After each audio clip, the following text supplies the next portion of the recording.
السلام عليكم ورحمة الله وبركاته. بسم الله الرحمن الرحيم. الحمد لله رب العالمين، والصلاة والسلام على سيدنا محمد سيد الخلائق أجمعين وعلى آله وصحبه والتابعين وتبعهم بإحسان إلى يوم الدين.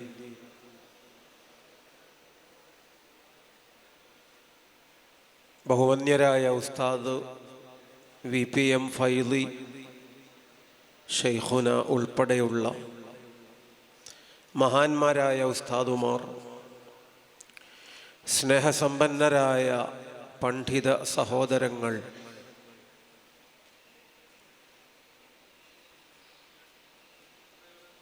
റബ്ബ് സുബ്ഹാനഹു വ തആല പരിശുദ്ധ ദീനിൻ്റെ ഇഖ്ലാസുള്ള ഖാദിമീങ്ങളിൽ നമ്മയൊക്കെ ഉൾപ്പെടുത്തി തരുമാറാകട്ടെ. ആയിരം സുഹൃതങ്ങളായി ഇതെല്ലാം അള്ളാഹു നമ്മിൽ നിന്ന് ഖബൂൽ ചെയ്യുമാറാകട്ടെ. സുൽത്താനുൽ ഉലമ ഉസ്താദ് ഉൾപ്പെടെ മഹാന്മാരായ നേതാക്കൾ, ഗുരുവര്യന്മാർ, നമ്മുടെയൊക്കെ സന്തതികൾക്ക് വേണ്ടി കൂടി അള്ളാഹു അവർക്കെല്ലാം ആയുസ് നീട്ടി തരുമാറാകട്ടെ. ആമീൻ എന്ന് നാം ഈ സദസ്സിൽ പ്രാർത്ഥിക്കുകയാണ്. സാഗർ ഓഡിറ്റോറിയം നിറഞ്ഞു കവിഞ്ഞ് സഖാഫി സഞ്ചയം ഒഴുകിയെത്തുമ്പോൾ ആനന്ദസാഗരത്തിലാണ് നാം എന്ന് പറയുന്നതിനിടയ്ക്ക് ദുഃഖസാഗരത്തിലേക്ക് നമ്മുടെ ഈ സദസ്സ് വഴിമാറിയിരിക്കുകയാണ്. സമസ്ത കേരള ജംഇയ്യത്തുൽ ഉലമ മുശാവറ അംഗവും ജാമിഅ സഅദിയ ജനറൽ സെക്രട്ടറിയും ഉള്ളാൾ കേന്ദ്രമായി ധാരാളം മഹല്ലുകളുടെ ഖാദിയും എല്ലാമായ ആധ്യാത്മിക നേതൃത്വം, മഹാന്മാരായ സയ്യിദ് സാരഥികളിലെ പ്രോജ്വല താരകം ബഹുമാനപ്പെട്ട സയ്യിദ് ഫളുൽ കോയമ്മ അൽ ബുഖാരി ഇന്ന് നമ്മോട് വിട പറഞ്ഞിരിക്കുകയാണ്. അള്ളാഹു അവിടുത്തേക്ക് ദറജകൾ ഏറ്റിക്കൊടുക്കുമാറാകട്ടെ. ആ നഷ്ടങ്ങളെല്ലാം അള്ളാഹു നമുക്ക് നികത്തി തരുമാറാകട്ടെ. വലിയ നേതാക്കളെ അല്ലാഹു സുബ്ഹാനഹു വ തആല നമുക്ക് നേതൃത്വം നൽകുന്നതിന് നമ്മുടെ മുന്നിൽ അല്ലാഹു കാണിച്ചു നിലനിർത്തി തരുമാറാകട്ടെ എന്ന് ഉള്ളു നുറങ്ങുന്ന വേദനയോടെ നമ്മളിവിടെ പ്രാർത്ഥിക്കുകയാണ്.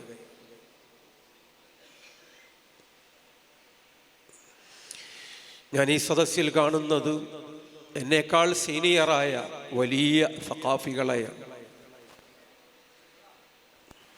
അവരിൽ ഓരോരുത്തരും ഇപ്പോഴും ഓർക്കുന്നുണ്ടാകും മർക്കസിലൊക്കെ കഴിഞ്ഞ ആ നല്ല സന്ദർഭങ്ങളെ. ഇതുപോലെ ഒരു വേദിയിലേക്ക് നോക്കിയാൽ മഹാരാജാക്കന്മാരെ നമുക്ക് ആ വേദിയിൽ കാണാമായിരുന്നു. CM വലിയുല്ലാഹി ഖദ്ദസല്ലാഹു സിർറഹ് മഹാനവർകളുടെ കൂടി ഉസ്താദായ ബഹുമാനപ്പെട്ട ഇമ്പിച്ചാലി ഉസ്താദ്, പാണക്കാട് സാദാത്തുക്കളുടെയും 10,000 സഖാഫികളുടെയും കൂടി ഗുരുവായ ബഹുമാനപ്പെട്ട ചെർശോല കുഞ്ഞഹമ്മദ് മുസ്ലിയാർ ഉസ്താദ്, പരിശുദ്ധ ദീനിന് വേണ്ടി കോടിക്കണക്കിന് അക്ഷരങ്ങൾ എഴുതി നിറച്ച് അറബ് ലോകത്തും മുസ്ലിം ലോകത്തും ഒഴുക്കയും സാന്നിധ്യം അറിയിച്ച പാണ്ഡിത്യത്തിൻ്റെ ചക്രവർത്തി ബഹുമാനപ്പെട്ട മുഹദ്ദിസുൽ ഉലമ നെല്ലിക്കുത്ത് ഉസ്താദ്, പരിശുദ്ധ റമദാന്റെ 26ാമത്തെ പകലിൽ നിസ്കരിച്ചോണ്ടിരിക്കുമ്പോൾ വിട പറഞ്ഞു പോയ ഷെയ്ഖുൽ അദബ് MM അബ്ദുള്ള മുസ്ലിയാർ, ഖൈറുക്കും മൻ തഅല്ലമൽ ഖുർആന വഅല്ലമ എന്ന പുണ്യവചനത്തിൻ്റെ കൃത്യമായ സാക്ഷാത്കാരം ഖാരി ഹസൻ മുസ്ലിയാർ, വലിയ വലിയ പണ്ഡിത വ്യക്തിത്വങ്ങൾ. അള്ളാഹു അവർക്കെല്ലാം ദറജകളേറ്റി കൊടുക്കട്ടെ. സ്വർഗീയ സന്തോഷം അവർക്കെല്ലാം അള്ളാഹു നൽകുമാറാകട്ടെ. അവരെയെല്ലാം കൂടെ സ്വർഗത്തിലും ഇത്തരം സംഗമങ്ങൾ നടത്താനുള്ള തൗഫീഖ് അള്ളാഹു നമുക്കെല്ലാം നൽകുമാറാകട്ടെ എന്ന് നാം ദുആ ചെയ്യുകയാണ്. വേദി നിറഞ്ഞിരുന്ന അന്നത്തെ സമ്പന്നമായ ആ വലിയ കസേരകളൊക്കെ ഇപ്പോൾ ഏതാണ്ട് കാലി. ഒരു കസേര മാത്രമേ മുന്നിൽ ഇപ്പോൾ അവിടെ ഉണ്ടാവാറുള്ളൂ. അത് ബഹുമാനപ്പെട്ട സുൽത്താനുൽ ഉലമ ഉസ്താദ് അവர்களுടേത് മാത്രം. അല്ലാഹു ദീർഘായുസ്സ് നൽകട്ടെ, ആഫിയത്തേറ്റി കൊടുക്കട്ടെ. ഇനിയും ഒരുപാട് ആ വലിയ നേതൃത്വത്തിൽ നിന്ന് നമ്മൾ മക്കൾക്കും നമ്മുടെ ഉമ്മത്തിനും അള്ളാഹു വാരിക്കോരി തെരുമാറാകട്ടെ എന്ന് കണ്ണീരോടെ നാം ഇവിടെ പ്രാർത്ഥിക്കുകയാണ്. നമുക്ക് ഓർമ്മയുണ്ട്, ഏതാനും മാസങ്ങൾക്കപ്പുറം ഒരു രാത്രി കാലിൻ്റെ നഖത്തിൻ്റെ വിരലുകൾക്കുമിടയിൽ സൂചി കുത്തിക്കയറ്റിയ സമയമാണത്. ശൈഖുനാ സുൽത്താനുൽ ഉലമയുടെ ഡോക്ടർമാർ അങ്ങനെ ഒരു തീരുമാനമെടുത്തത് ഹയാത്ത് തന്നെയാണോ, അതല്ല മറ്റെന്തെങ്കിലും സംഭവിച്ചു പോയോ എന്ന് അവർക്ക് തീരുമാനിക്കാൻ കഴിയാതെ വന്നപ്പോഴാണ് ആ സൂചി അങ്ങനെ അങ്ങ് കുത്തിക്കയറ്റിയപ്പോൾ നല്ല വേദനയുണ്ട്. ആ വേദനയിൽ അല്ലാഹ് എന്ന് പറഞ്ഞപ്പോൾ കുറേ പേര് കരഞ്ഞു. ഡോക്ടർമാർ ഉൾപ്പെടെ പലരും സന്തോഷിച്ചു. കാരണം ഹയാത്ത് തന്നെയാണ് എന്നാണ് ആ തക്ബീർ നൽകിയ വലിയ സന്ദേശം. ആ ഒരവസ്ഥയിൽ നിന്നാണ് സുൽത്താനുൽ ഉലമ തിരിച്ചു വന്നത് എന്ന് നാം മനസ്സിലാക്കുമ്പോൾ അള്ളാഹു നമുക്ക് ചെയ്ത നിഅമത്ത് വളരെ വളരെ വലുതാണ്. ജനകോടികൾ നിരന്തരം പ്രാർത്ഥനയിലായിരുന്നു. അതിൻ്റെ ഗുണമാണ് നാം അവിടെ കണ്ടത്. 99% ആ തിരിച്ചു വരവ് സാധിച്ചിരിക്കുന്നു. ഒരൽപ്പം കൂടി ബാക്കിയുണ്ട്. നമ്മളൊക്കെ ഇനിയും ദുആ ചെയ്യണം എന്ന് പ്രത്യേകിച്ച് ഓർമ്മിക്കുകയാണ്. സിഹാമുൽ ലൈലി സ്വാഇബത്തുൽ മറാമി, പാതിരാവിൽ തൊടുത്തുവിടുന്ന അമ്പുകൾ, പ്രാർത്ഥനാശരങ്ങൾ, അത് കൃത്യമായും അതിൻ്റെ ലക്ഷ്യത്തിലെത്തും. അഹ്മദുൽ കബീർ റിഫാഇ തങ്ങൾ പാടിത്തന്ന വരിയാണ്.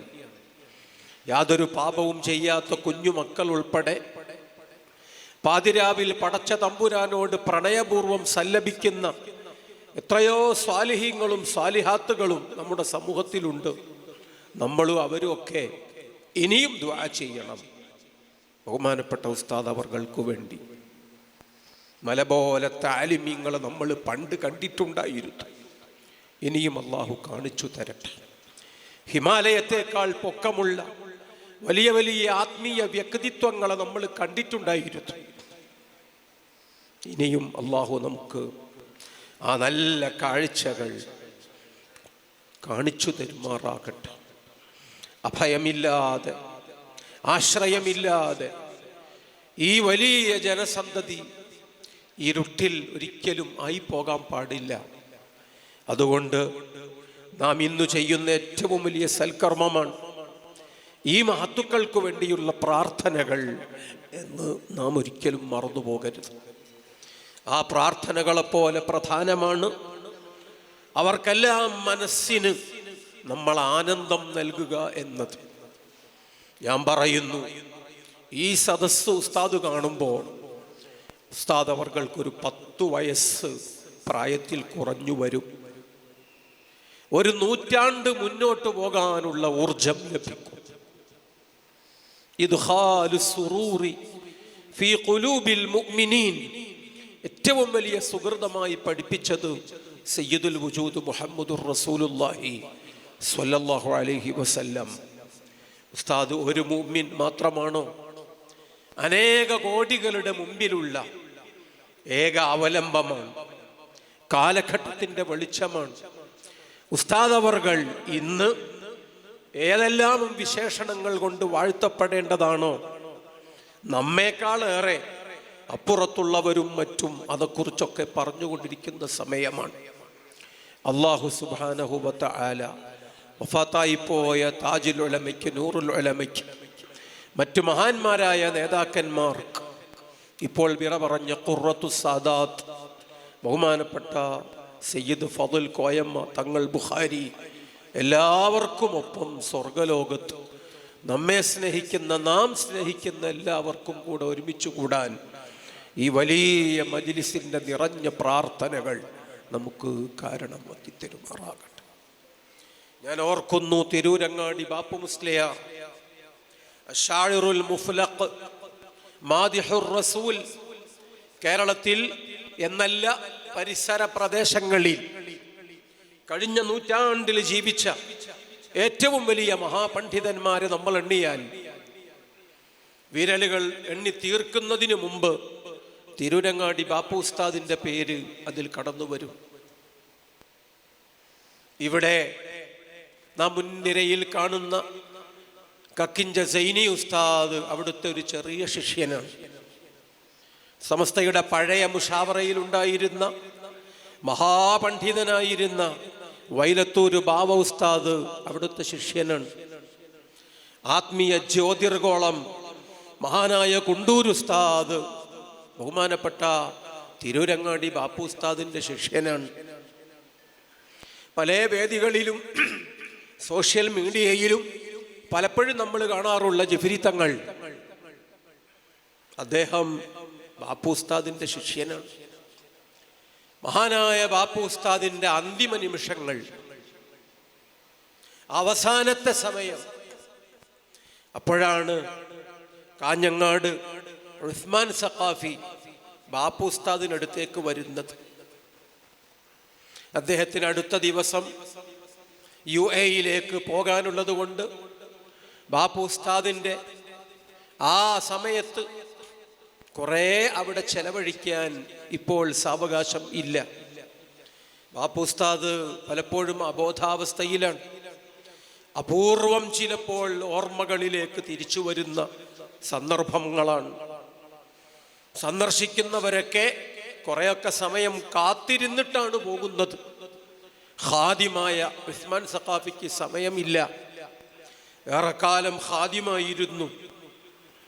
മഹാനായ ബാപ്പു ഉസ്താദ് കുത്തിക്കുറിച്ച വരികൾക്കെല്ലാം ആദ്യം ട്യൂണ് നൽകിയ ആളും പ്രിയങ്കരനായ ഈ ഉസ്മാൻ സഖാഫിയാണ്. അതുകൊണ്ട് മകൻ മുസ്തഫ ബാപ്പു ഉസ്താദിനെ മെല്ലെ വിളിച്ചു, ഉപ്പ. കണ്ണു തുറന്നു. ബാപ്പു ഉസ്താദ് കണ്ണു തുറന്നപ്പോൾ മകൻ മുസ്തഫ പരിചയപ്പെടുത്തി, നമ്മളെ സഖാഫി, നമ്മളെ ഉസ്മാൻ സഖാഫി വന്നിട്ടുണ്ട്, അദ്ദേഹത്തിന് പോകാനുണ്ട്. ബാപ്പു ഉസ്താദ് അപ്പോൾ പറഞ്ഞ മറുപടി, സഖാഫിയോ? ഏത് സഖാഫി? എന്ത് സഖാഫി? നമ്മളെ ഏപ്പിനെ ഇപ്പൊ അടുത്ത ദിവസം അവിടെ കാളമ്പാടിയിൽ ഒരു മയ്യത്ത് കാണാൻ പോകുമ്പോ ആരോ ഉന്തിയില്ലേ, തല്ലാൻ ശ്രമിച്ചില്ലേ, അവിടെ ഒന്നും തള്ളും ഉണ്ടാക്കിയില്ലേ? നിങ്ങൾ എന്ത് സഖാഫികളാണ്? ബാപ്പു ഉസ്താദിന്റെ ഘനമുള്ള ചോദ്യം. ബാപ്പു ഉസ്താദ് വലിയ ഫലിത സാമ്രാട്ടാണ്, നിറഞ്ഞ സാഹിത്യ വല്ലഭനാണ്, ആഴമുള്ള പണ്ഡിതനാണ്. ഗൗരവമുള്ള കാര്യങ്ങളും നർമ്മത്തിൽ ചാലിച്ച് പലപ്പോഴും എല്ലാവരെയും കുടുകുടെ ചിരിപ്പിച്ച ഫലിത സമ്രാട്ടാണ്. ഒരു ഡോക്ടറെ കാണിച്ചപ്പോൾ ഡോക്ടർ പരിശോധിച്ചു. ആ പരിശോധനന്റെ ഇടയിൽ ഡോക്ടർ ചോദിച്ച ചോദ്യമാണ്, ഛർദിക്കാൻ വരുന്നുണ്ടോ ഉസ്താദേ? ബാപ്പു ഉസ്താദിന്റെ മറുപടി, ഞാൻ വരുന്നില്ല, നിങ്ങൾ പോയി ഛർദിച്ച് വരീന്ന. സുബ്ഹാനല്ലാഹ്. അത്തരം സന്ദർഭങ്ങളിൽ പോലും ഫലിതം വിടാത്ത, നർമ്മം വഴുതിപ്പോകാത്ത ബാപ്പു ഉസ്താദ് അന്തിമ നിമിഷങ്ങളിൽ ഗൗരവമുള്ളൊരു ചോദ്യം, എന്ത് സഖാഫി, ഏത് സഖാഫി? നമ്മളെ പിന്നെ അവിടെ അവര് ഉന്തിയിലെ തള്ളിയിടാൻ ശ്രമിച്ചില്ലേ? നിങ്ങളൊക്കെ എന്തു ചെയ്യുകയാണ് എന്ന് ചോദിച്ചപ്പോൾ സഖാഫി നിന്ന് കരഞ്ഞു. മുസ്തഫയ്ക്കോ മക്കൾക്കോ കൂടി നിൽക്കുന്നവർക്കോ ഒന്നും പറയാനില്ല. പിന്നെ ഏറെ നേരത്തെ മൗനമാണ്. കുറേ നേരം കഴിഞ്ഞപ്പോൾ ആ മൗനം മുറിക്കാൻ മകൻ മുസ്തഫ തന്നെ. അദ്ദേഹം ചോദിച്ചു, സഖാഫി പോയിക്കോട്ടല്ലേ, മൂപ്പർക്ക് ദൂരെ പോണല്ലോ, ഗൾഫിലും പോണെന്ന് പറഞ്ഞല്ലോ. ബാപ്പു ഉസ്താദ് കുറേ നേരം കഴിഞ്ഞിട്ട് പിന്നെയും കണ്ണു തുറന്നു. എന്നിട്ട് ചോദിച്ച ചോദ്യം, നിങ്ങൾക്ക് എപ്പിനെ മനസ്സിലായിട്ടുണ്ടോ? സഖാഫികൾക്ക് മനസ്സിലായിട്ടുണ്ടോ? അദ്ദേഹം ആരാണെന്നാണ് നിങ്ങൾ കരുതിയത്? പിന്നൊന്നും പറഞ്ഞിട്ടില്ല. പിന്നെ അവസാനത്തെ കലിമത്തുകളുമായി ബഹുമാനപ്പെട്ട അസ്രായീൽ അലൈഹിസ്സലാമിനെ സ്വാഗതം ചെയ്യുന്ന വാക്കുകൾ മാത്രം പറഞ്ഞ് നമ്മെ വിട്ടുപോയ ബഹുമാനപ്പെട്ട തിരൂരങ്ങാടി ബാപ്പു മുസ്ലിയാർ, അള്ളാഹു ദറജകൾ ഏറ്റിക്കൊടുക്കട്ടെ. അള്ളാഹു വലിയ ഖൈർ മഹാന്മാരായ ഉസ്താദുമാർക്കും നമുക്കൊക്കെ നൽകട്ടെ. ബഹുമാനപ്പെട്ട AP ഉസ്താദിൻ്റെ ശരീക്കാണെന്നാണ് പറയലെങ്കിലും കുറേ കിതാബുകളിലെ ഗുരുവാണ്. പ്രായം കൊണ്ടും കുറെ മുന്നിലാണ്. എന്നിട്ട് പോലും ബാപ്പു ഉസ്താദിന്റെ വാക്പ്രയോഗങ്ങൾ നമ്മൾ ശ്രദ്ധിച്ചോ? അവസാനത്തെ വാക്കുകളിൽ ബാപ്പു ഉസ്താദ് നമുക്ക് തന്നത് വല്ലാത്തൊരു ശാസനയാണ്, ഗൗരവമുള്ള കൽപ്പനയാണ്. ബാപ്പു ഉസ്താദിന്റെ പേര് പറയാനെങ്കിലുമുള്ള അവകാശം ഉസ്താദ് അവർകളെ ബഹുമാനിക്കാത്ത, സ്നേഹിക്കാത്ത ആളുകൾക്ക് ഉണ്ടോ എന്ന് നമ്മൾ ആലോചിക്കണം. നമുക്ക് ആ വലിയ ഗുരുവിനെ വിലയിരുത്താനും മനസ്സിലാക്കാനും കഴിഞ്ഞിട്ടുണ്ടോ എന്ന ചോദ്യം ബാപ്പു ഉസ്താദിന്റെ മാത്രം ചോദ്യമല്ല, നമ്മുടെ ഓരോരുത്തരുടെയും മനസ്സിൽ എപ്പോഴും മുഴങ്ങേണ്ടുന്ന ഒരു ചോദ്യമാണ്. നിങ്ങൾ അറിയണം, CM വലിയുല്ലാഹി ശൈഖുന മുഹമ്മദ് അബൂബക്കർ മുസ്ലിയാർ ഖുതുബുൽ ആലം ഖദ്ദസല്ലാഹു സിർറഹ്, അവിടുത്തെ സഹോദരൻ സൈനുദ്ദീൻ മുസ്ലിയാർ വഫാത്തായപ്പോൾ അദ്ദേഹത്തിന്റെ മകൻ ഞങ്ങളെ ബാച്ചിൽ പഠിച്ച മുഹമ്മദ് അബൂബക്കർ സഖാഫി ഇന്ന് സഖാഫിയാണ്. അന്ന് 12 വയസ്സ് മാത്രം പ്രായമുള്ള ഒരു സ്കൂൾ ബോയ് ആണ്.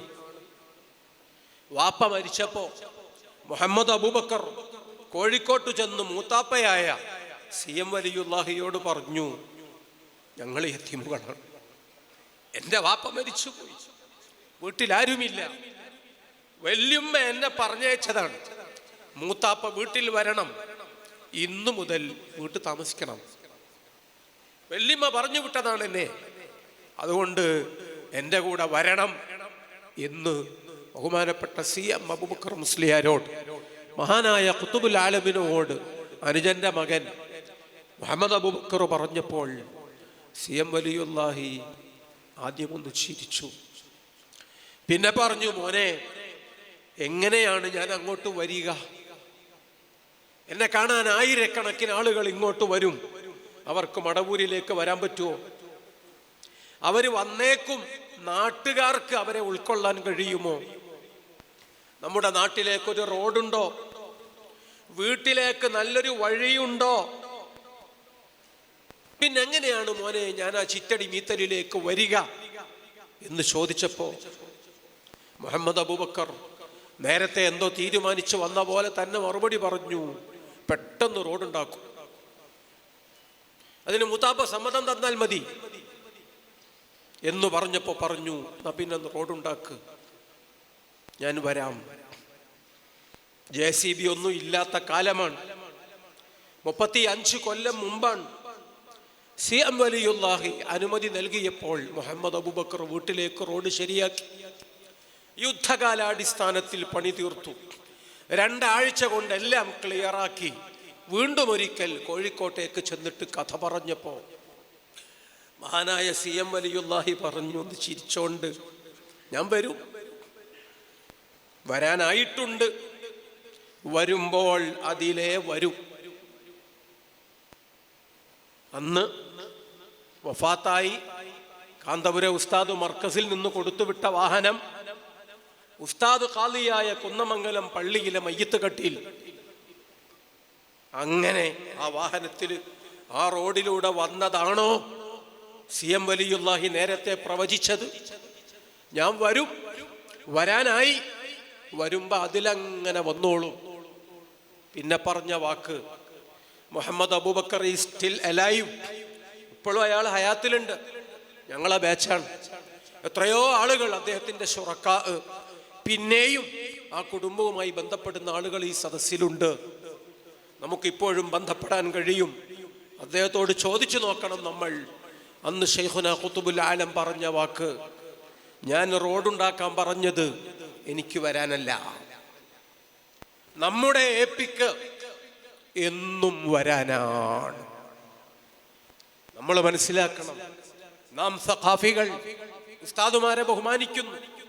നമ്മുടെ വീടുകളിലേക്ക് ഉസ്താദ് വരണം എന്ന് നമ്മൾ ആഗ്രഹിക്കുന്നുണ്ട്. അതിന് മരിച്ച് പണിയെടുക്കുന്ന, വല്ലാതെ ആഗ്രഹിച്ച് ഉസ്താദ് അവർകളുടെ പിന്നാലെ കൂടുന്ന ധാരാളം സഖാഫികളെ നമുക്കറിയാം. നമ്മുടെ മക്കൾക്ക് പേര് വിളിക്കാനും നമ്മുടെ മക്കളെ വിവാഹത്തിന് കാർമ്മികത്വം വഹിക്കാനും ഒക്കെ നമ്മൾ ആഗ്രഹിക്കുന്നു ബഹുമാനപ്പെട്ട ഉസ്താദ് അവർകളുടെ സാന്നിധ്യം. 10,000-കണക്കിന് പ്രവർത്തകരും അങ്ങനെയാണ്.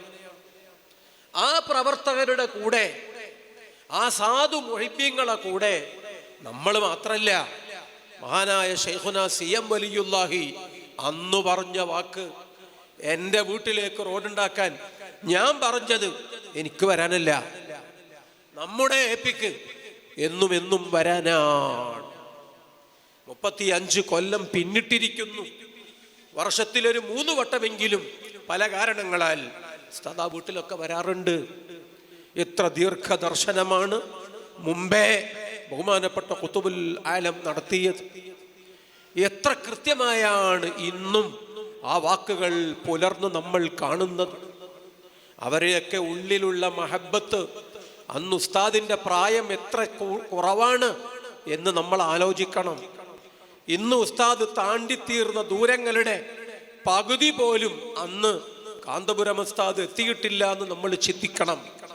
അപ്പോഴും ബഹുമാനപ്പെട്ടവരൊക്കെ ആഗ്രഹിച്ച ആഗ്രഹം, കാന്തപുരം ഉസ്താദിനോടുള്ള സ്നേഹവും ആ ബഹുമാനവും എപ്പോഴും എൻ്റെ വീട്ടിൽ ബഹുമാനപ്പെട്ടവർ വരണമെന്ന് ബഹുമാനപ്പെട്ട CM വലിയുല്ലാഹി പോലും ആഗ്രഹിച്ചതും.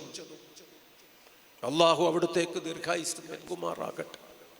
മഹാനായ വാളക്കുളം ബീരാൻകുട്ടി മുസ്ലിയാർ ഉസ്താദ് അവർകളെ 98 ബാച്ച് ഞങ്ങള് അവസാന മാസങ്ങളിൽ ഒരിക്കൽ സന്ദർശിച്ചപ്പോ തുറാബ് തങ്ങളുണ്ട്, ത്വാഹ തങ്ങൾ സഖാഫിയുണ്ട്, ഹക്കീം ഉസ്താദുണ്ട്, പലരുമുണ്ട്.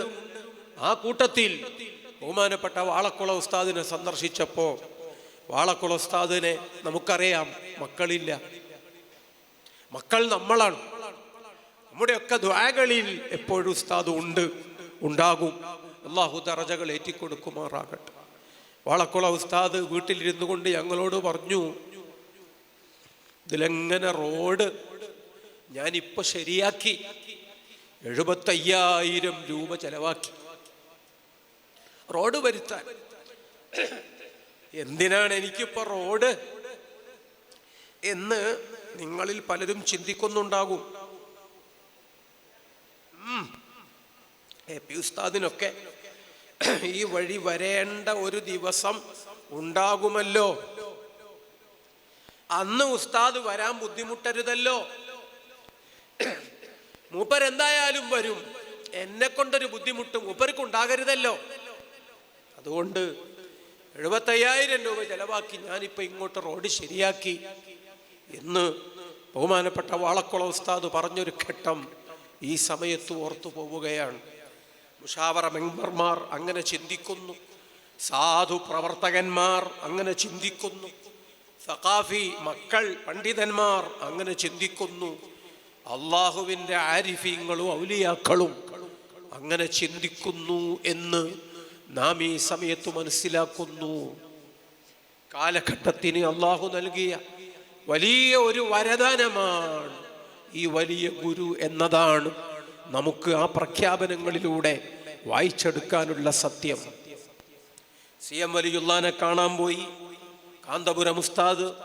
ഏതാണ്ട് 2 പേരുടെയും സേവന സമർപ്പണ യാത്രകളുടെ തുടക്കത്തിൽ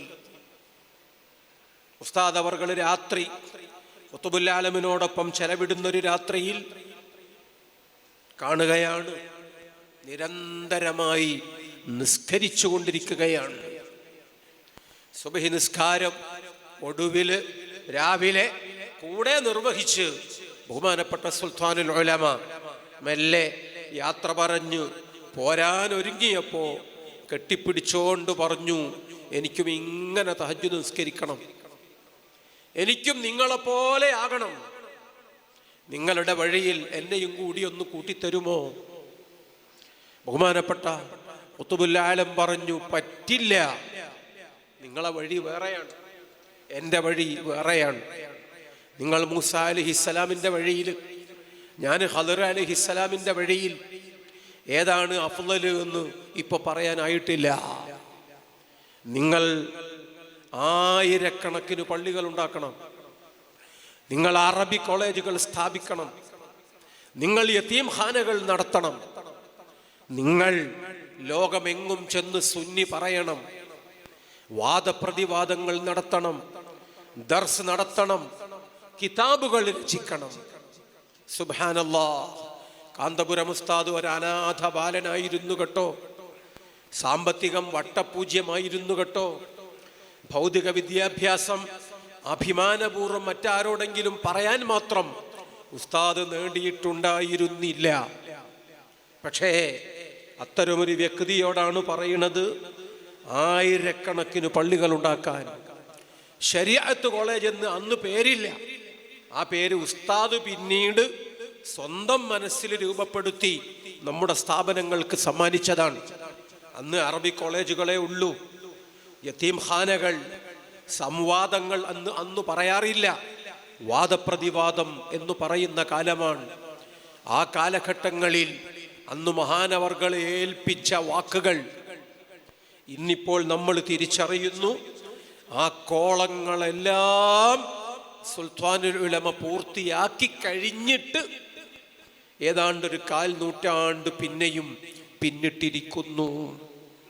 ആകാശലോകത്തെ അമ്പിളി മാമന്മാരെ കാണിച്ച് നമ്മെ സ്വപ്നം കാണാൻ പഠിപ്പിച്ചു തന്നത് മഹാനായ നമ്മുടെ ഗുരുവൻ. ആ കാഴ്ച കൈകൊണ്ട് ചൂണ്ടിക്കാണിച്ചതു മാത്രമല്ല, ആയുസ് മുഴുവനും മെഴുകുതിരി പോലെ ഉരുകിയൊലിച്ച് എത്രയെങ്കിലും സഞ്ചരിച്ച് ആ വലിയ സ്വപ്നങ്ങളൊക്കെയും നമ്മുടെ കൈക്കുമ്പിളിൽ കൊണ്ടുവന്നിട്ടു തന്നതും ഉസ്താദ് തന്നെ, വേറെ ആരുമല്ല. ഇനിയും ഈ ഉസ്താദിന് വലിയ സ്വപ്നങ്ങളുണ്ട്, ഇനിയും വലിയ കാര്യങ്ങൾ മഹാനായ CM വലിയുല്ലാഹിയെ പോലുള്ളവർ അവിടെ നിർദ്ദേശിച്ചത് ഉണ്ട്. അതുകൂടിയൊക്കെ പുലർന്നു കാണാൻ നമ്മുടെ പ്രാർത്ഥനകൾ ഇനിയും മുഴങ്ങണം. നല്ല കാഴ്ചകൾ അള്ളാഹു കാണിച്ചു തരട്ടെ, നല്ല വാർത്തകൾ അള്ളാഹു നമുക്ക് കേൾപ്പിച്ചു തരുമാറാകട്ടെ. എൻ്റെ നാട്ടില് സ്കൂളിന് പരിസരത്ത് ചെറിയൊരു നിസ്കാരപ്പള്ളി കുട്ടികൾക്ക് വേണ്ടി കൂടി ഒന്ന് സൗകര്യപ്പെടുത്തണം. അപ്പോൾ ജുമുഅ വേണ്ടി വരും. നാട്ടിലുള്ള ഒരാള് CM വലിയുല്ലാഹിയെ സമീപിച്ചു, 45 കൊല്ലം മുമ്പാണ്. എന്നിട്ട് പറഞ്ഞു, സ്കൂളിനടുത്തുള്ള പള്ളി വലുതാക്കും, അവിടെ ജുമുഅ വേണമെന്ന് ആഗ്രഹമുണ്ട്, പക്ഷേ അവിടെ ജുമുഅ ഉണ്ടായാൽ പല തർക്കങ്ങളും. അതുകൊണ്ട് വിടുന്നു പറഞ്ഞാൽ തീർച്ചയായും ജുമുഅ, പിന്നെ ആരും എതിര് പറയില്ല. അതുകൊണ്ട് ഇവിടെ സമ്മതം തരണം, ഞങ്ങൾക്ക് വന്നൂർ സ്കൂളിനടുത്ത് അവിടെ ജുമുഅ തുടങ്ങണം എന്ന് ബഹുമാനപ്പെട്ട ഖുതുബുൽ ആലമിനോട് പോയി പറഞ്ഞപ്പോൾ മഹാനവർകൾ പറഞ്ഞു, എന്നോട് ചോദിക്കണ്ട, അത് എപിയോട് പോയി ചോദിക്കും. 45 കൊല്ലം മുമ്പ് അന്നത്തെ ഉസ്താദ് എത്രയാണ് സമൂഹത്തിൽ അവിടത്തേക്ക് ഇടവും വലുപ്പവും ഉള്ളത് എന്ന് ചിന്തിക്കുമ്പോൾ ഈ പാവം മനുഷ്യൻ്റെ അപ്പോൾ അയാൾ കാണിച്ച ആ ഒരു വിഷമം, വിയോജിപ്പ് എപിയോട് ചോദിക്കണോ എന്നോ മറ്റോ ഒക്കെ ആ മനുഷ്യൻ ചോദിച്ചപ്പോൾ CM വലിയുള്ള ഗൗരവത്തിലാണ്. കിടന്നേടത്തുനിന്ന് എഴുന്നേറ്റി ഇരിക്കാണ്. എന്നിട്ട് ചോദിച്ചു, അയാളോട് തന്നെ ചോദിക്കണം. പിന്നെ പറഞ്ഞു, അയാളല്ലാതെ ആരാടാ നമ്മുടെ നാട്ടിൽ ഒരു പണ്ഡിതനുള്ളത്? ഉസ്താദ് അവർകളെ പറ്റി 4.5 പതിറ്റാണ്ടുകൾക്കപ്പുറം CM വലിയുല്ലാഹി ചോദിച്ച ചോദ്യം ഇന്നും കേട്ട ആളുകൾ ജീവിച്ചിരിക്കുന്നുണ്ട് എന്ന് നമ്മൾ പറയും. മനസ്സിലാക്കുക, ആ ചോദ്യമാണ് ഇപ്പോൾ രാജ്യത്തുടനീളം മുഴങ്ങുന്നത്. കിങ് സൽമാൻ, സൗദിയുടെ ഭരണാധികാരി, ഡൽഹിയിൽ വന്നപ്പോൾ അദ്ദേഹം ഇരിക്കുന്നു. തൊട്ടടുത്ത് ഇരിക്കുന്നത് ഇന്ത്യൻ പ്രധാനമന്ത്രിയാണ്. ആ 2 താടിക്കാർക്കുമിടയിൽ ഇന്ത്യൻ ഗ്രാൻഡ് മുഫ്തി സുൽത്താനുൽ ഉലമ ശൈഖുന ഉസ്താദ് അവർകൾ ഇരിക്കുകയാണ്. അപ്പുറത്തും ഇപ്പുറത്തുമുള്ളവർക്ക് സദസ്സിനോട് മിണ്ടുന്നതിന് പരിമിതികളുണ്ട്. ഉസ്താദ് അവർകൾ സമൂഹത്തിൽ ഈ 2 പേർക്കുമിടയിൽ അവരുടെ ഉത്തരവാദിത്വം നിർവഹിക്കുകയാണ്.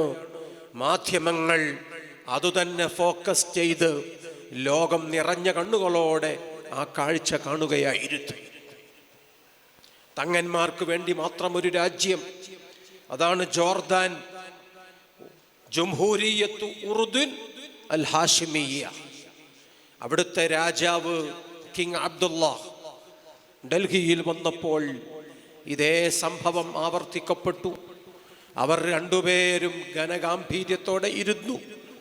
മാധ്യമങ്ങളോട്, ലോകത്തോട് സംസാരിച്ചത് ബഹുമാനപ്പെട്ട ശൈഖുന സുൽത്താനുൽ ഉലമ ഉസ്താദ് അവർകൾ തന്നെ. സംസാരിക്കാൻ മറ്റാര്? ബഹുമാനപ്പെട്ട മാണി ഉസ്താദ്, മൗലാന അബ്ദുൽ ഹമീദ് മുസ്ലിയാർ, അള്ളാഹു ദീർഘായുസ് നൽകട്ടെ, ആഫിയത്ത് നൽകുമാറാകട്ടെ. മഹാന്മാരായ ഉസ്താദുമാരുടെ ദീർഘായുസ് കൊണ്ട് അള്ളാഹു നമുക്കെല്ലാം സന്തോഷം നൽകുമാറാകട്ടെ. എല്ലാവരും ഇരിക്കും. ഷാർജയിലെ ഷെയ്ഖ് തിരുവനന്തപുരത്ത് വന്നപ്പോൾ കേരളത്തിൻ്റെ മുഖ്യമന്ത്രി മൗനിയാണ്. മറ്റുള്ളവർക്കും ഒന്നും പറയാനില്ല. അവർ സുന്ദരമായി ചിരിക്കുന്നുണ്ടായിരുന്നു. അപ്പോഴൊക്കെ മാധ്യമങ്ങൾ ഫോക്കസ് ചെയ്തത് കാന്തപുര ഉസ്താദിനെയാണ്. അവർക്കിടയിൽ, നമുക്കിടയിൽ ഉസ്താദ് അവരുടെ സംസാരമാണ് നമ്മൾ അവിടെ കണ്ടതും കേട്ടതുമെങ്കിൽ ആ സാന്നിധ്യം എല്ലാവർക്കും വളരെ ആവശ്യമായി ഉപകാരപ്പെടുന്നത് ലോകത്തിൻ്റെ ഇന്നത്തെ അനുഭവമാണ്. ഖൈറുന്നാസി അൻഫഉഹും, ഹബീബ് സയ്യിദുനാ റസൂലുള്ളാഹി സ്വല്ലല്ലാഹു അലൈഹി വസല്ലമ തങ്ങൾ പറഞ്ഞ വാക്കുകൾ എത്ര കൃത്യമാണ്. സൗദി അറേബ്യൻ നിത്വാഖാത്തും ഹുറൂബും കരി നിയമങ്ങൾ ലക്ഷക്കണക്കിന് പ്രവാസികൾക്ക് മേലെ ചുമത്തിയപ്പോൾ ഇന്ത്യൻ സർക്കാർ പരിഭ്രമിച്ചു നിൽപ്പാണ്. ലോകത്തൊരുപാട് രാജ്യങ്ങളും ഏതാണ്ട് അതേ അവസ്ഥയിലാണ്. കേരളത്തിലുണ്ട് അന്നൊരു വലിയ കോൺഗ്രസ് നേതാവ് വയലാർ രവി. അദ്ദേഹം അന്ന് കേന്ദ്രത്തിൽ പ്രവാസികാര്യ വകുപ്പ് മന്ത്രി കൂടിയാണ്. കൊച്ചിയിൽ പത്രക്കാർ അദ്ദേഹത്തോട് ചോദിച്ചു, ആൻഡ് വാട്ട് അബൌട്ട് നിതാഖാത്ത് ആൻഡ് ഉറൂബ്, നിതാഖാത്തിനെ പറ്റി, ഹുറൂബ് എന്ന നിയമത്തെ പറ്റി അങ്ങേക്ക് എന്തു പറയാനുണ്ട്? കുറച്ചു നേരം വാ പൊളിച്ച് വാൽപോട്ട് നോക്കി നിന്ന വയലാർ രവി പറഞ്ഞു, ഉറൂബ്, PC കുട്ടിക്കൃഷ്ണൻ എൻ്റെ നാട്ടുകാരൻ ഞാൻ അദ്ദേഹത്തിൻ്റെ നോവലൊക്കെ വായിച്ചിട്ടുണ്ട്. പത്രക്കാർ ചിരി തുടങ്ങി. അപ്പോഴേക്ക് പേഴ്സണൽ അസിസ്റ്റൻസ് ഇടപെട്ടു.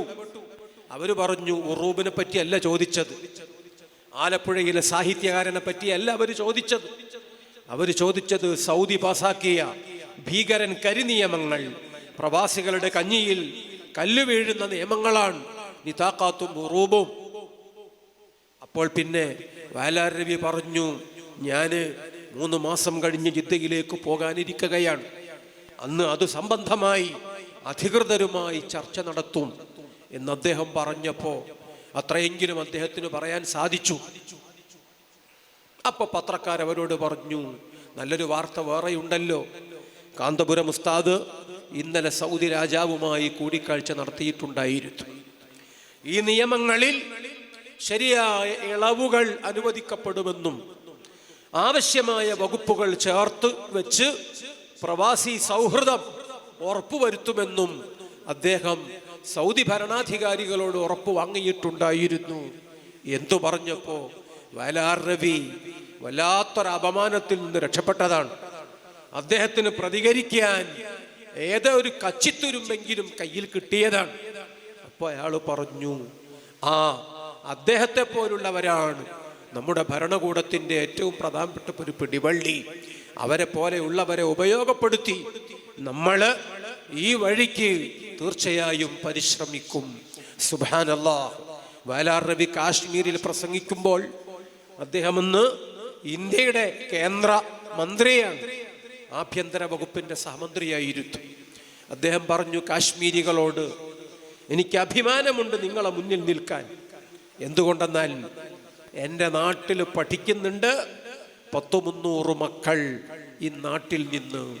ഒരു കേന്ദ്രമന്ത്രിക്ക് അത് പറയാൻ കഴിഞ്ഞത് സർക്കാരിൻ്റെ വിദ്യാഭ്യാസ സംവിധാനങ്ങളെ മുന്നിൽ കണ്ടിട്ടല്ല, ഒരു മുസ്ലിയാരുടെ, ഒരു ഉസ്താദിൻ്റെ. വ്യക്തമായി പറയാം, കാന്തപുര ഉസ്താദ് 300ഓളം മക്കളെ കാശ്മീരിൽ നിന്ന് കൊണ്ടുവന്ന് മർക്കസിൽ പഠിപ്പിച്ചപ്പോൾ അഭിമാനപൂർവം കേന്ദ്രമന്ത്രി അതും പറഞ്ഞ് ഊറ്റം കൊള്ളുന്ന സാഹചര്യമാണ് നമ്മൾ കാണുന്നതെങ്കിൽ മുത്ത് ഹബീബ് റസൂലുള്ളാഹി സ്വല്ലല്ലാഹു അലൈഹി വസല്ലമ തങ്ങൾ പറഞ്ഞത്, ഇദാ സുബ്ബ സുഹാബി, എൻ്റെ അനുചരന്മാർ അവർ അവഹേളിക്കപ്പെടുന്ന, അവർ വിമർശിക്കപ്പെടുന്ന, പരിഹസിക്കപ്പെടുന്ന കാലം വരുമ്പോ ഫൽയുൽഹിരിൽ ആലിമു ഇൽമഹു, ഇൽമ് എന്താണ്, ദീന് എന്താണ്, ഇസ്ലാം എന്താണ്, പണ്ഡിതൻ ആരാണ്, അത് കാണിച്ചു കൊടുക്കണം ആലിം എന്ന് ഹബീബ് മുഹമ്മദ് മുസ്തഫ. ഉസ്താദ് അവർകൾ ആ ധർമ്മം നിർവഹിച്ചു കൊണ്ടേയിരിക്കുന്നു. ആ വഴിയിൽ ഒട്ടേറെ പിന്മുറക്കാരെയും ഉസ്താദ് വളർത്തിക്കൊണ്ടിരിക്കുന്നു. ഉസ്താദ് അവർകൾ ആയിരക്കണക്കിന് പ്രിയപ്പെട്ട സഖാഫികളുടെ ഉപ്പയാണ്. അവരോരോരുത്തരും അവരുടേതായ തട്ടകങ്ങളിൽ ഈ വലിയ ഉത്തരവാദിത്വം നിർവഹിച്ചു കൊണ്ടിരിക്കുകയാണ്. ഖലീൽ തങ്ങൾ ഉപ്പാപ്പ സയ്യിദ് ഇബ്രാഹിം ഖലീൽ ബുഖാരി തവ്വലല്ലാഹു ഉംറഹു, അല്ലാഹു ദീർഘായുസ്സും ആഫിയത്തും നൽകട്ടെ, ബഹ്റൈനിലെത്തിയപ്പോൾ പറഞ്ഞു, 50 കൊല്ലം മുമ്പ് കാന്തപുര ഉസ്താദ് ഇവിടെ വന്ന്, ഈ ചെറിയ രാജ്യം, ഒരു നഗരമാണ്, ഒരു രാഷ്ട്രം ബഹ്റൈൻ. ഈ നാട്ടിലെ ചെറിയ പ്രവർത്തകർക്ക് വലിയ പദ്ധതികൾ ഏറ്റെടുക്കാൻ പറ്റില്ല. അന്ന് ഉസ്താദ് നിങ്ങളോട് പറഞ്ഞതാണ്, ബഹ്റൈൻ കേരള സുന്നി ജമാഅത്തിന്റെ മുതഅല്ലിമീങ്ങൾക്കുള്ള സ്കോളർഷിപ്പിനെ പറ്റി. ഓരോ ജില്ലയിലും 10 പേർക്ക്, മലപ്പുറം ജില്ലയിൽ 20 പേർക്ക് ഉപരിപഠനത്തിന് കോളേജിൽ പോകുമ്പോൾ ടിക്കറ്റിനുള്ള പൈസ, കിതാബ് വാങ്ങാനുള്ള തുക, അത് ബഹ്റൈനിൽ നിന്ന് നിങ്ങൾ അയച്ചു തന്നു.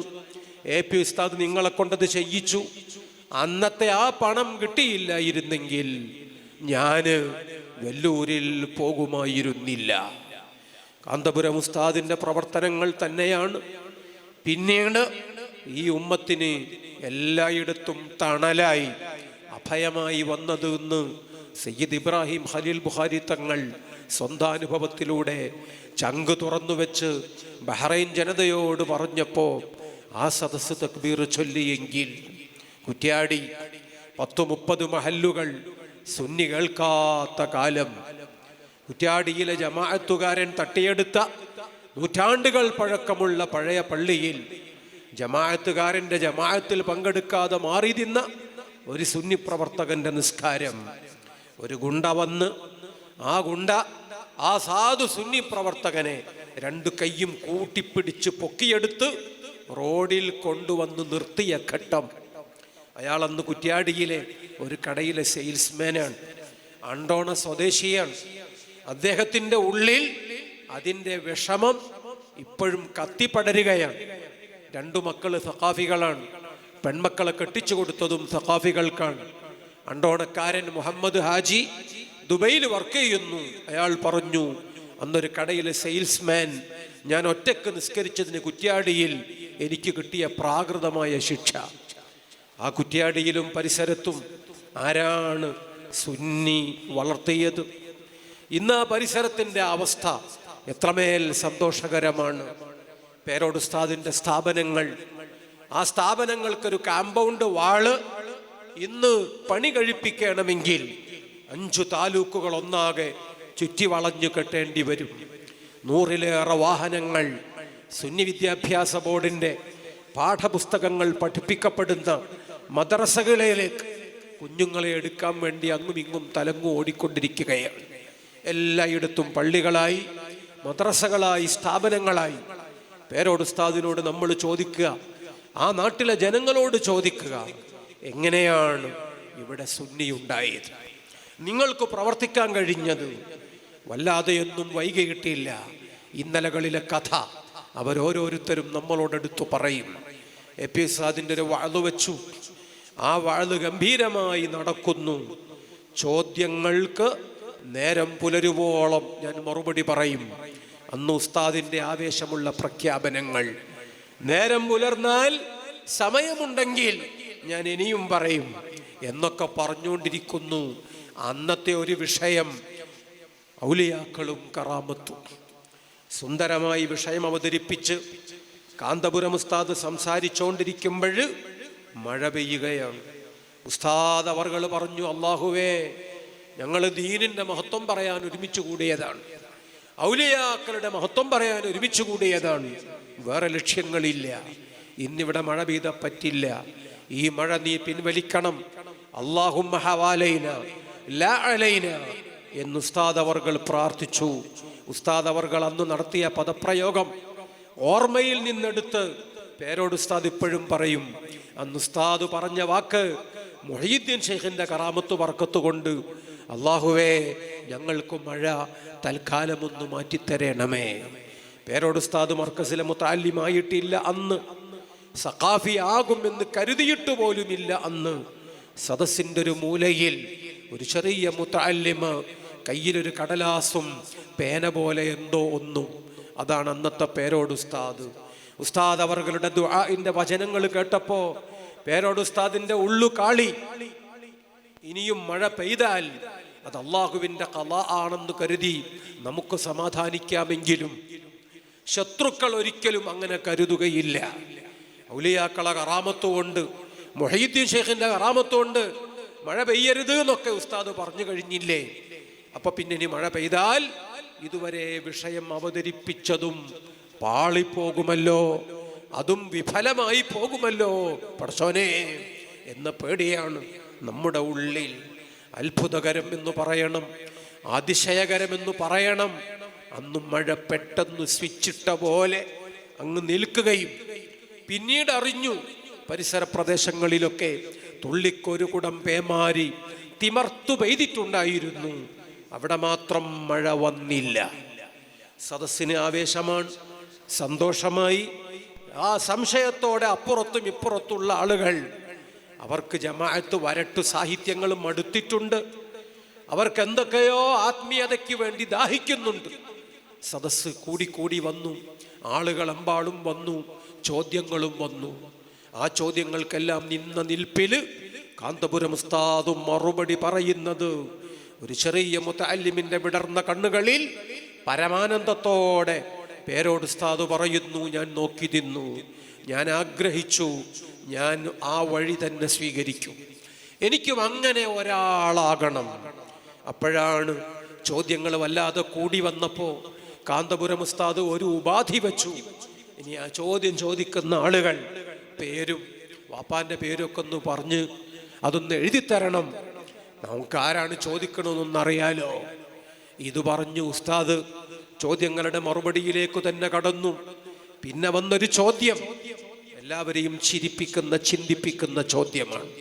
ആ ചോദ്യം ഇങ്ങനെയാണ്: ചോദിക്കാമെന്ന ആളോട് പേരും ബാപ്പന്റെ പേരും ഒക്കെ ചോദിക്കണം എന്ന് ഖുർആനിലുണ്ടോ ഹദീസിലുണ്ടോ?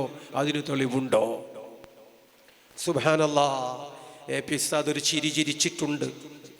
ഉസ്താദ് അവർകൾ പറഞ്ഞു, തീർച്ചയായും സയ്യിദുനാ റസൂലുള്ളാഹി സ്വല്ലല്ലാഹു അലൈഹി വസല്ലമ തങ്ങളുടെ വീട്ടിൽ വാതിലിൽ മുട്ടുന്നു. മൻ, ആരാണ് എന്ന് മുത്തുനബി ചോദിച്ചു. മറുപടി സൈനബു യാ റസൂലല്ലാഹ്. ആ മറുപടി കേട്ടിട്ട് അള്ളാഹുവിന്റെ റസൂൽ അങ്ങോട്ടൊരു ചോദ്യം വീണ്ടും ചോദിച്ചു. അയ്യു സയാനിബി, ഏത് സൈനബാണ്? റസൂൽ സല്ലല്ലാഹു അലൈഹി വസല്ലമ തങ്ങൾ ചോദിച്ചത് എന്താണ്? അപ്പുറത്തുള്ള പെണ്ണിന് മനസ്സിലായി സൈനബ് ബിന്തു ജഹ്ഷിൻ എന്ന് അവര് മറുപടി പറഞ്ഞു. സുബ്ഹാനല്ലാഹ്. ഈ മറുപടിയൊക്കെ ഉസ്താദ് പറയുമ്പോൾ സദസ്സ് ആനന്ദം കൊണ്ട് ആറാടുകയാണ്. സന്തോഷം കൊണ്ട് അവരോരോരുത്തരും തക്ബീർ വിളിക്കുകയാണ്. പേരോട് ഉസ്താദിന്റെ പ്രഖ്യാപനം, അസംതു അലൈഹി, ഞാൻ അന്നു തീരുമാനിച്ചു. ഇതൊന്നും നേരത്തെ മേറ്റർ ശരിയാക്കി വന്നതല്ല. ഇതൊന്നും കാലയെ കൂട്ടി കണ്ടുവച്ചു പഠിച്ച് കാണാതെ അതങ്ങനെ വിഴുങ്ങി വന്ന് ഇവിടെ വന്ന് ഛർദിക്കാൻ കഴിയുന്ന രൂപത്തിലുള്ള റെഡിമെയ്ഡ് മറുപടിയല്ല.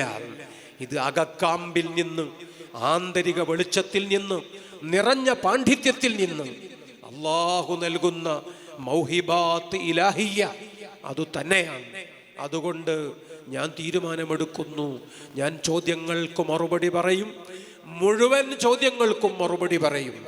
അഹ്ലുസുന്നത്തിനെതിരെ വരുന്ന സകല ചോദ്യങ്ങൾക്കും മറുപടി കണ്ടെത്തും ഞാൻ, അത് പറയും ഞാൻ, അത് സമൂഹത്തോട് പഠിപ്പിക്കും എന്ന് പേരോട് ഉസ്താദ് അന്നെടുത്ത ദൃഢനിശ്ചയം. സുബ്ഹാനല്ലാഹ്. അങ്ങനെയാണ് കാന്തപുരം ഉസ്താദിന് ശിഷ്യനായി വരുന്നത്.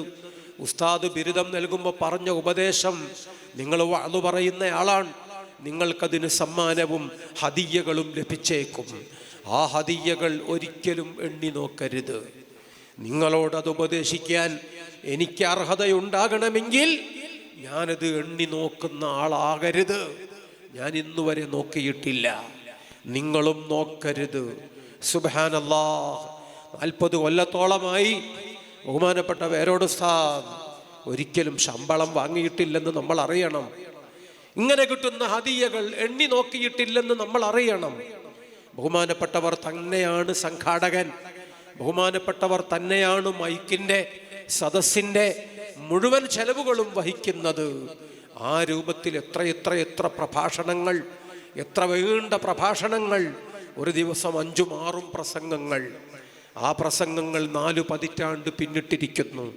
പിലാത്തറയിലെ പ്രസംഗം 7.5 മണിക്കൂറിലേറെ നീണ്ടത് ചരിത്രം അടയാളപ്പെടുത്തുന്നു. സഖാഫികളുടെ ഗുരു ആരാണ്? സഖാഫികളിലൂടെ ആ ഗുരു ഇവിടെ വരച്ചു വെച്ച് ലോകത്തിന് തുന്നിച്ചേർത്ത് കൊടുത്ത ചരിത്രം എത്ര ബഹുലമാണ് എന്ന് മനസ്സിലാക്കാനാണ് ഞാൻ ഈ ഉദാഹരണങ്ങൾ പറഞ്ഞത്. ഖലീൽ തങ്ങളായാലും പേരോട് ഉസ്താദായാലും കുറ്റമ്പാറ ഉസ്താദായാലും മുഹീസുന്ന ശൈഖുന പൊന്മള ഉസ്താദായാലും എല്ലാവർക്കുമുള്ള പ്രചോദകം, അവരെ മുഴുവനും ഊതിക്കാച്ചി പൊന്നാക്കിയത് ബഹുമാനപ്പെട്ട സുൽത്താനുൽ ഉലമ ഉസ്താദ് തന്നെയാണ്. അഭിമാനപൂർവം അതെല്ലാവരും പറയും. നമ്മുടെ അഹങ്കാരം നമ്മൾ മാറ്റിവെക്കേണ്ടി വരും. നമ്മൾ സഖാഫികൾ മാത്രമല്ല, ഉസ്താദിൻ്റെ മക്കൾ എന്ന് നമ്മൾ അറിയണം. അള്ളാഹു ബഹുമാനപ്പെട്ടവർക്ക് ഇനിയും ഒരുപാട് ആ വിഷയങ്ങളിൽ മുന്നോട്ട് പോകാൻ അള്ളാഹു തൗഫീഖ് നൽകുമാറാകട്ടെ. ഞാൻ ഓർക്കുന്നു, മർക്കസിൻ്റെ യതീംഖാന മാനേജർ കോയ ഉസ്താദിനെ ഇവിടെ എല്ലാവർക്കും അറിയാം. അവസാനത്തെ ബാച്ചിലുള്ള 10 പേർക്ക് അറിയില്ലെങ്കിൽ അതുമാത്രമാണ് ഇസ്തിസ്നാ. കോയ ഉസ്താദിൻ്റെ നാട്ടിൽ കുവൈത്ത് കരാറ് വിശദീകരണം നടക്കുന്നു.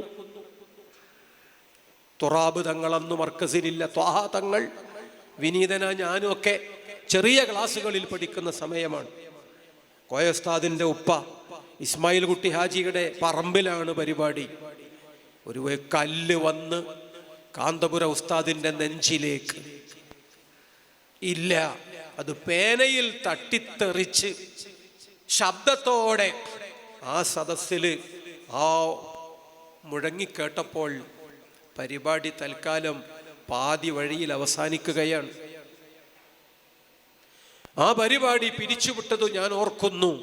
സദസ്സിലുണ്ട് ഞാനൊക്കെ. അത് കുവൈത്ത് കരാറിൻ്റെ ഒരു കാലമാണ്, 92 നടന്ന പരിപാടി. സുബ്ഹാനല്ലാഹ്, കാലങ്ങൾക്കു ശേഷം അതേ കുന്നമംഗലം 11-ാം മൈലിൽ ഉള്ള ഒരാൾ മുഹമ്മദ് അബൂബക്കർ സഖാഫിയുടെ അടുത്തേക്ക് വരികയാണ് മടവൂരിൽ. എന്നിട്ട് അദ്ദേഹത്തോട് പറയുന്നു, ഞാൻ ഒരു മുജാഹിദ് സലഫി ആയിരുന്നു. ഭാര്യയുടെ അസുഖം, സാമ്പത്തികമായ പരാജയം, വല്ലാതെ വിഷമിച്ച് ഞാനിപ്പോൾ ആത്മഹത്യയുടെ വക്കിലാണ്.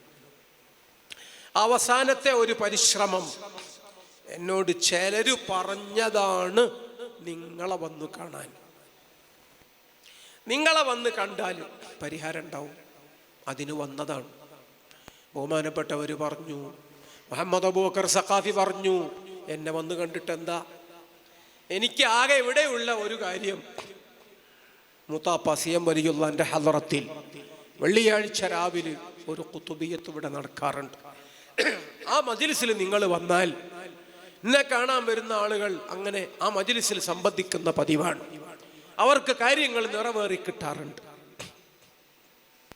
ആ സഹോദരൻ പറഞ്ഞു, ഞാൻ വേറെന്തൊക്കെയോ ആയിരുന്നല്ലോ, അതുകൊണ്ട് എൻ്റെ സംശയം മാറ്റിത്തരണം, എന്നിട്ട് ആ പരിപാടികളിൽ ഞാൻ സംബന്ധിച്ചോളാം.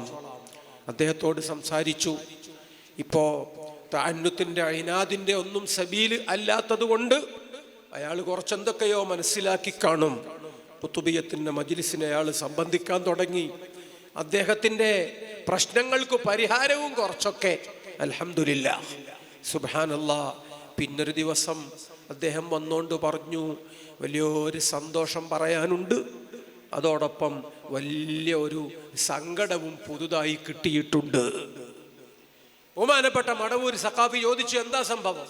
പറഞ്ഞു, ഞാൻ ഇന്നലെ ഖുതുബുൽ ആലം സിയം വലിയുല്ലാഹിയെ സ്വപ്നത്തിൽ ദർശിച്ചപ്പോൾ എനിക്ക് വലിയ റാഹത്ത് തോന്നി. ഞാനിവിടെ വന്നതിന് റിസൾട്ട് ഉണ്ടല്ലോ എന്ന് ഞാൻ സമാധാനിക്കുകയാണ്. പക്ഷേ അപ്പോൾ സിയം വലിയുല്ലാഹി എന്നോട് പറഞ്ഞൊരു വാക്കുണ്ട്, അതൊരു വല്ലാത്ത വേദനയുള്ള വാക്കാണ്. അദ്ദേഹം മഹാനവർകൾ എന്നോട് പറഞ്ഞു, നീ ഇവിടെ എത്ര വട്ടം തിരിഞ്ഞാലും ഇല്ല, നിന്നെ കൂട്ടത്ത് കൂട്ടൂല. വലിയൊരു ആലിമിനോട് വലിയ ഒരു ളുൽമ് നീ ചെയ്തത് അത് പൊറുക്കാൻ പറ്റാത്ത അപരാധമാണ്. ഞാൻ കണ്ടത്, എന്നോട് പറഞ്ഞത്, എനിക്കൊരു രൂപവുമില്ല, ഞാൻ ഒരു ആലിമിനെയും അറിയില്ല, ഞാൻ ആരെയും ളുൽമ് ചെയ്തിട്ടില്ല, പിന്നെന്തിനാണ് എന്നോടങ്ങനെ പറഞ്ഞത്? സിയം വലിയുല്ലാഹി പറഞ്ഞതായി അദ്ദേഹം സൂചിപ്പിച്ചപ്പോൾ മുഹമ്മദ് അബൂബക്കർ പറഞ്ഞു, സഖാഫി പറഞ്ഞു, വെറുതെ മൂപ്പരങ്ങനെ പറയില്ലല്ലോ, നീ ആലോചിച്ച് നോക്ക്.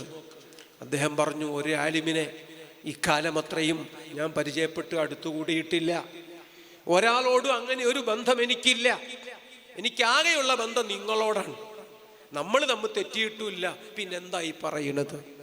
വെറുതെ ശൈഖുന പറയില്ല.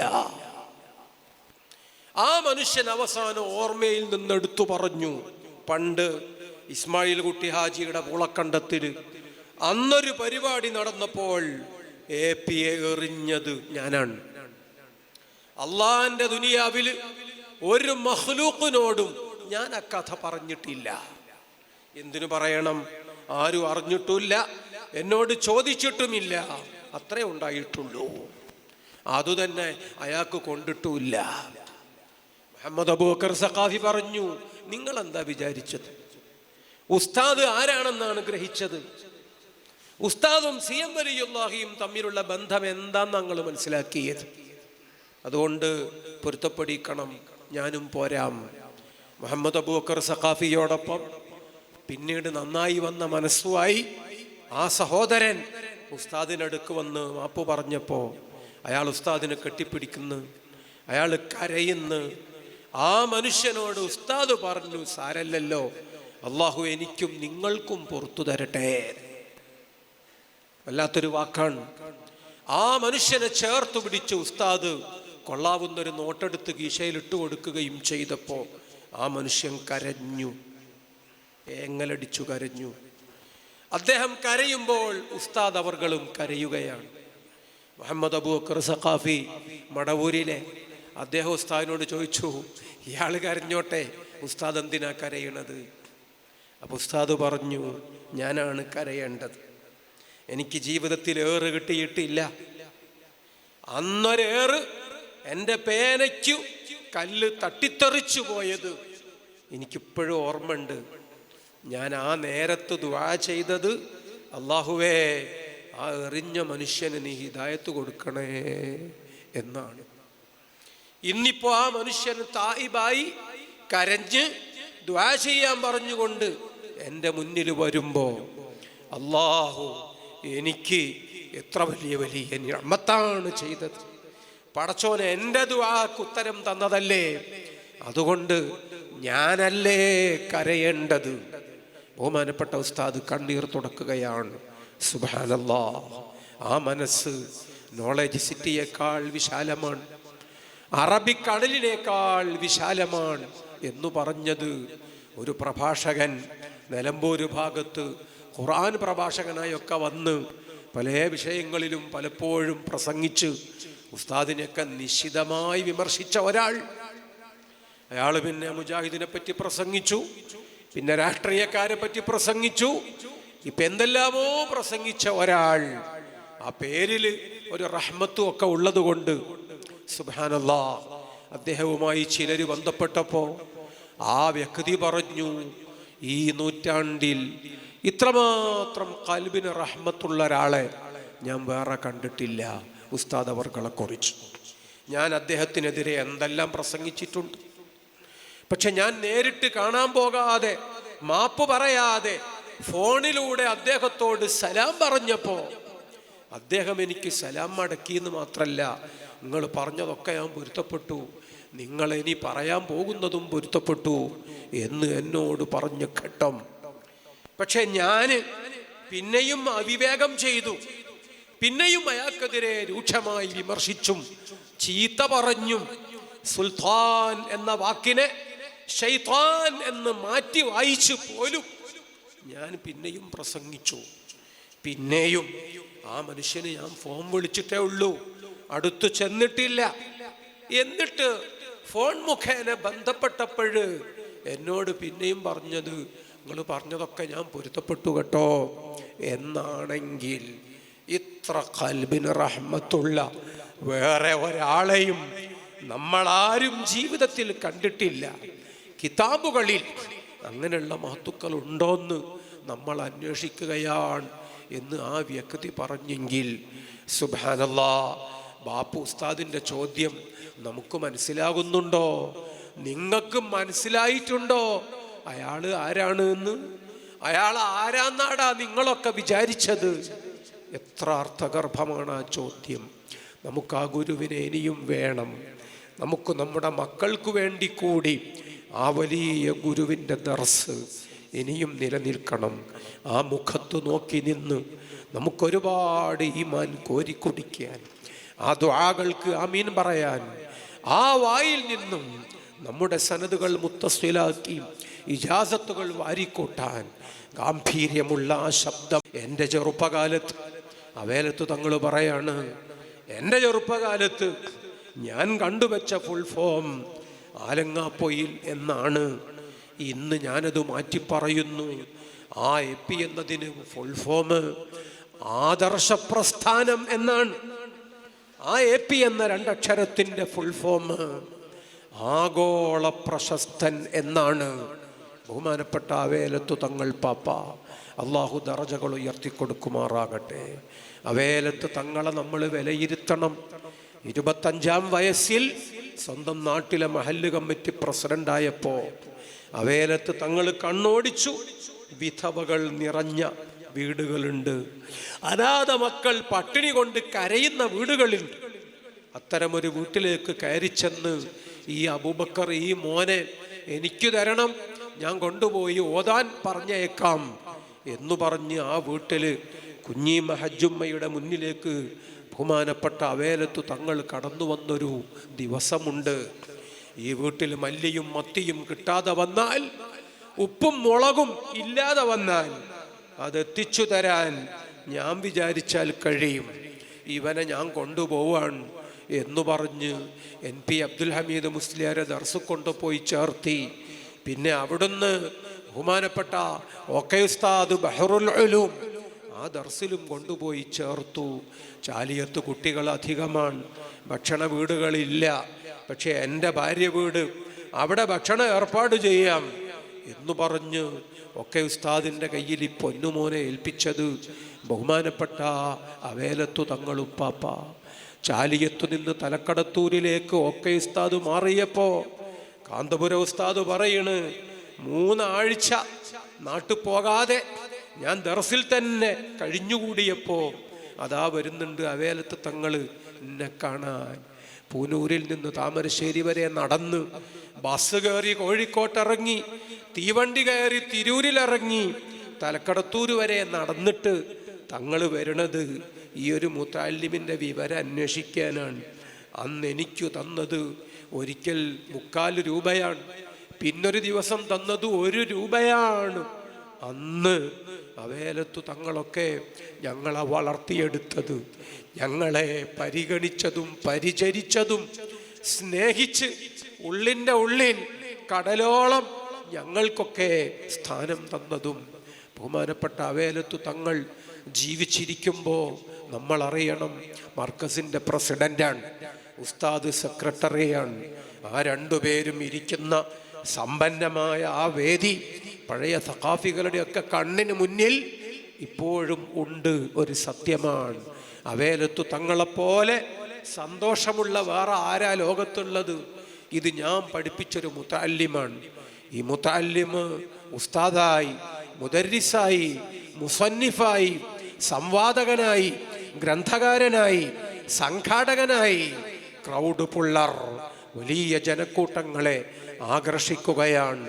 അന്താരാഷ്ട്ര രംഗത്ത് ആലിമീങ്ങൾക്ക് നേതൃത്വം നൽകാൻ ഈ പണ്ഡിതൻ ലോകമൊന്നാകെ ജനങ്ങൾക്ക് വെളിച്ചം നൽകാൻ സഞ്ചരിക്കുകയാണ്.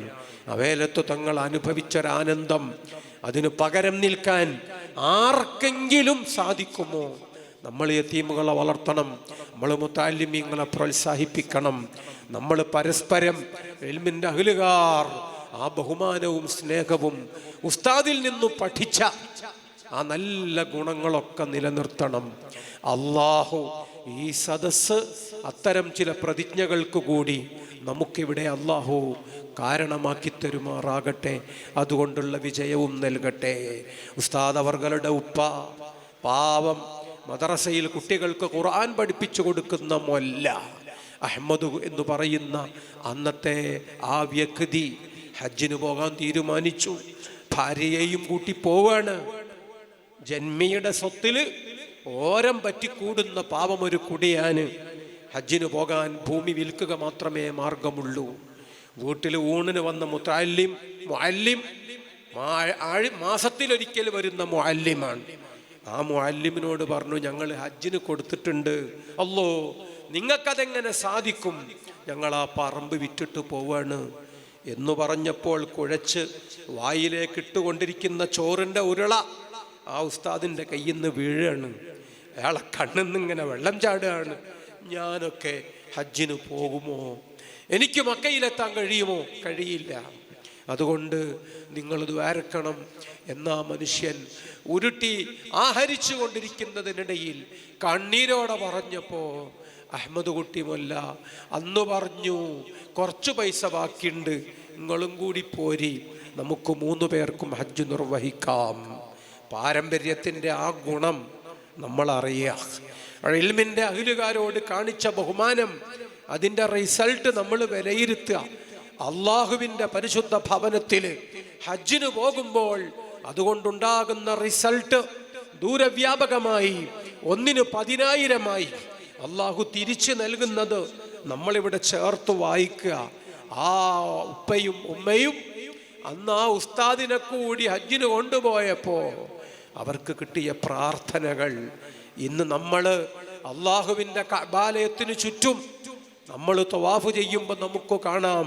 ഉസ്താദ് അവർകളുടെ കിതാബുൽ ഹജ്ജ്, ആ പുസ്തകം കഅബാലയത്തെ തവാഫ് ചെയ്യാൻ ഉറുദുക്കാരുടെ കൈകളിൽ അതുണ്ട്, റഷ്യൻ ഹാജിമാരെ കയ്യിൽ ആ കിതാബുണ്ട്, അറബ് സഹോദരന്മാരെ കയ്യിൽ ആ കിതാബുണ്ട്. ലോകത്ത് ഒരുപാട് ഭാഷകളിലേക്ക് വിവർത്തനം ചെയ്യപ്പെട്ട കാന്തപുരം ഉസ്താദിന്റെ കിതാബുൽ ഹജ്ജ് 24 മണിക്കൂറും അള്ളാഹുവിൻ്റെ കഅബത്തെ തവാഫ് ചെയ്യുന്നത് നമുക്ക് കാണാമെങ്കിൽ 10,000 ഹാജിമാരെയും കൂട്ടി ഉസ്താദ് അവർകൾ അറഫയിൽ ദുആ ചെയ്യുന്നത്, അങ്ങനെ 10-30 ഹജ്ജുകൾ ബഹുമാനപ്പെട്ട ഉസ്താദ് അവർകൾ നിർവഹിച്ചത്, ആലിമീങ്ങളുടെ വലിയൊരു സഞ്ചയം, അനാഥ മക്കൾ, ഉസ്താദ് അവർകളുടെ സമ്പാദ്യം എണ്ണിയാ തീരില്ല. അത് ഇൽമിനോടുള്ള കമ്മിറ്റ്മെന്റാണ്, ഇൽമിന്റെ അഹ്ലുകാരോടുള്ള കമ്മിറ്റ്മെന്റാണ്. ആ ഇൽമുമായി ബന്ധപ്പെട്ടതിന് പടച്ചവൻ കൊടുത്ത വലിയ വലിയ പ്രതിഫലവും സമ്മാനവുമാണ്. ഈ സദസ്സിൽ ചരിത്രം അയവിറക്കുമ്പോൾ നമ്മളാ ഇന്നലകളെ മുഴുവനും ഫ്ലാഷ് ബാക്കായി ഓടിച്ചു പോകുമ്പോൾ നമ്മുടെ ഭാവിയിലേക്ക് കൂടി വെളിച്ചം കിട്ടും. ഞാൻ ദീർഘിപ്പിച്ച് സംസാരിക്കുന്നില്ല. മുത്തുനബിയാണ് പറഞ്ഞത്, ലാ തകുൻ ഇമ്മഅ, അമ്മായിയായി പോകരുത്, ആദർശം വേണം. ദുൽ വജ്ഹൈനി ലാ യകൂനു ഇൻദല്ലാഹി വജീഹാ, ഇരട്ട മുഖം, അവസരവാദം, അവൻ അള്ളാഹുവിൻ്റെ അടുക്കൽ സ്ഥാനമുണ്ടാവില്ല. ആദർശം, ആ ആദർശമാണ് ഉസ്താദ് അവർകൾ നമുക്ക് തന്ന ഏറ്റവും വലിയ ഒരു സമ്മാനം. നമ്മളത് മറക്കാൻ പാടില്ല. ആ നല്ല വഴി കൃത്യമായിരുന്നു, കണിശമായിരുന്നു, ചടുലമായിരുന്നു. ഏറ്റവും വലിയ ശരി അതായിരുന്നുവെന്ന് ഇന്ന് കാലം തെളിയിച്ചു കൊണ്ടിരിക്കുകയാണ്. പണ്ടൊരാൾ പ്രസംഗിച്ചത് ഞാൻ ഓർക്കുന്നു, എപ്പി ചെയ്ത ഏറ്റവും വലിയ തെറ്റ്, ഒന്നാമത്തെ തെറ്റ് എന്ന് പറഞ്ഞു അയാൾ ഉദ്ധരിച്ചത് ഒരു പത്രം തുടങ്ങിക്കളഞ്ഞു എന്ന ആരോപണമാണ്. ഇവിടെ അതിൻ്റെ ഒരാവശ്യവും ഇല്ല എന്ന് പറഞ്ഞ് തട്ടിക്കയറി പ്രസംഗിച്ച പ്രസംഗത്തിലെ ആക്ഷേപം. സുബ്ഹാനല്ലാഹ്. കാന്തപുരം ഉസ്താദ് സിറാജ് ആരംഭിച്ചു, ഇല്ലാപ്പള്ളി ഉസ്താദ് ചീഫ് എഡിറ്റർ നമ്മോടൊപ്പം വേദിയിലുണ്ട്.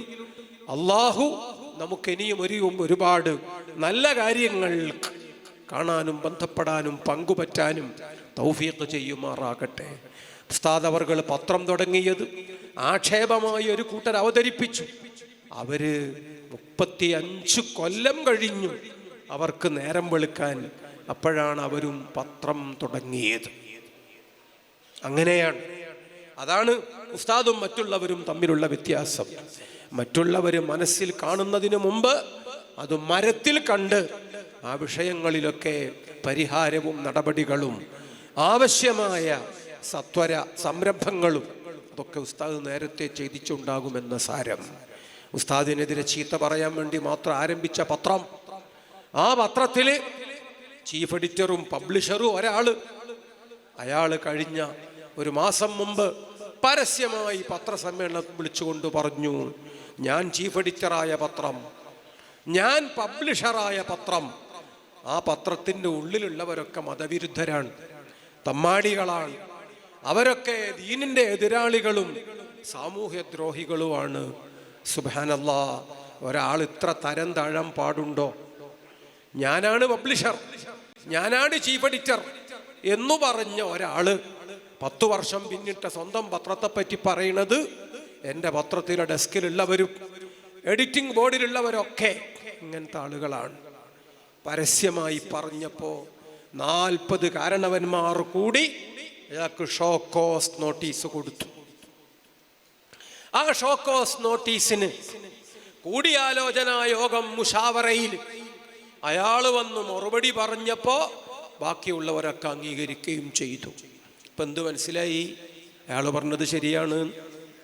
ഇപ്പം എന്ത് മനസ്സിലായി? ആ മനുഷ്യൻ ചീഫ് എഡിറ്ററായ പത്രത്തിൻ്റെ ബാക്കി എഡിറ്റർമാരും ഡെസ്കിലുള്ളവരും ഒക്കെ തമ്മാടികളും മതവിരുദ്ധരും സുന്നി വിരുദ്ധരും സാമൂഹ്യ വിരുദ്ധരും റാഡിക്കൽ റൗഡികളും ഒക്കെ ആകുന്നു. ഇത് മുഷാവറ അംഗീകരിച്ചാൽ ഇത് അഭിമാനമായി ചിലർ പറയുന്നത് ഇക്കാലത്തും നമ്മൾ കേട്ടാൽ ഈ കൂട്ട ആളുകൾക്ക് സാമൂഹ്യമായി സമൂഹത്തിൽ എഴുന്നേറ്റ് നിൽക്കാൻ അവകാശമുണ്ടോ? അവർക്ക് ന്യായം പറഞ്ഞാൽ ശരിയായ ബുദ്ധി പ്രവർത്തിക്കുന്നുണ്ടോ? നമ്മൾ ആലോചിക്കണം. ഞാൻ വിശദീകരിക്കുന്നില്ല.